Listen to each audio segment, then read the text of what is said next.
First ఎండి రొయ్యలు వాటర్లో వేసి కడుక్కుని వేడి నీళ్ళలో వేసుకుని కడుక్కుని ఇలా ఆయిల్లో ఫ్రై చేసుకుని పక్కన పెట్టుకోవాలి. ఇది మనం కడిగి శుభ్రం చేసుకున్న గోంగూర. ఇప్పుడు ఆయిల్ కానీ ఏమీ వేయకుండా ఉత్తనే దీనిని ఉడకబెట్టుకుందాం.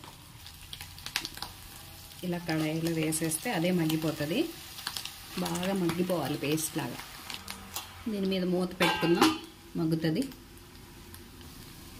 ఇప్పుడు ఈ ఎండురేలు వేగిపోయాయి కదా, వీటిని పక్కకు తీసేసుకుందాం.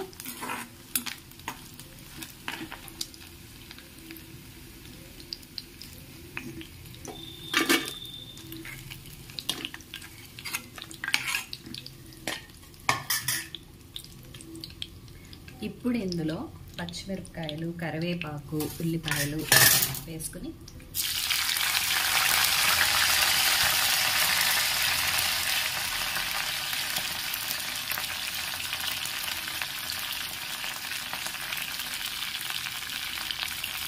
ఫ్రై చేసుకున్నాం.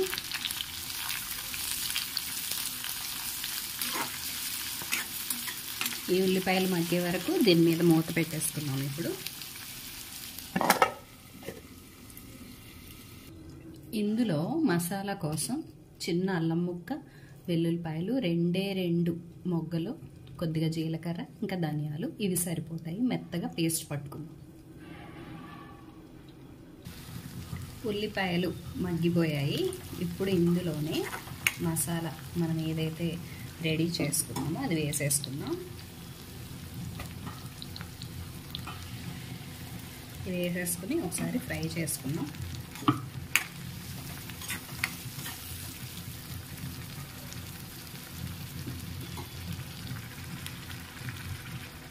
ఇప్పుడు ఇందులో కొద్దిగా ఉప్పు ఇంకా పసుపు వేసుకున్నాం. ఇది ఒకసారి ఫ్రై చేసుకుని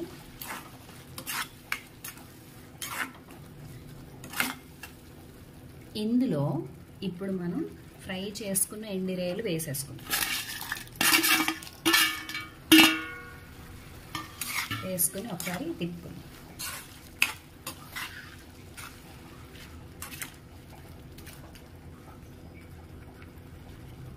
ఇప్పుడు ఇది ఇలా అవుతూ ఉంటుంది. గోంగూరని పేస్ట్ పట్టుకుందాం.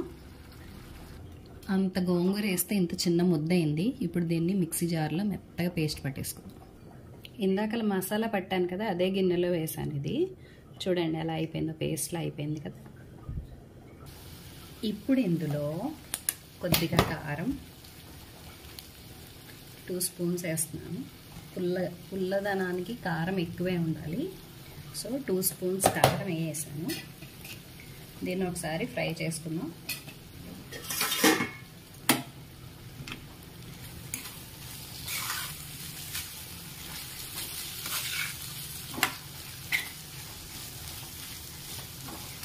ఓకే, ఇప్పుడు అన్నీ బాగా మగ్గిపోయాయి కాబట్టి మనం పేస్ట్ పట్టుకున్న గోంగూర ఏదైతే ఉందో అది ఇందులో వేసేసుకుంటాం.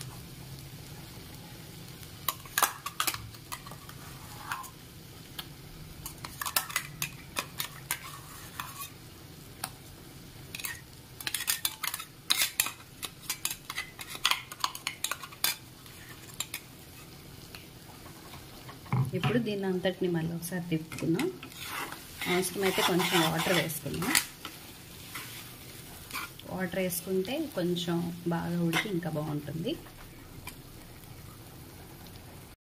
ఇప్పుడు ఇదంతా కూడా ఒకసారి కలిసేటట్టు తిప్పుకుని దీని మీద ఇంకా మూత పెట్టేసుకుని ఒక 10 నిమిషాలు అలాగా స్లో ఫ్లేమ్లో వదిలేద్దాం. చూసారా, భలే గుజ్జుగా తయారైంది. మూత పెట్టేసుకుందాం దీని మీద.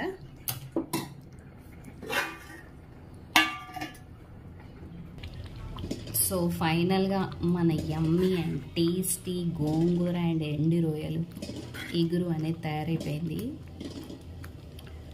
ఎంత కలర్ఫుల్గా, థిక్గా, చూడండి, క్రీమిష్గా భలే ఉంది కదా. ఇప్పుడే టేస్ట్ చూసాను, అన్నీ కూడా బాగా సరిపోయాయి. ఇంకా స్టవ్ ఆపేసుకున్నాము. ఓకే.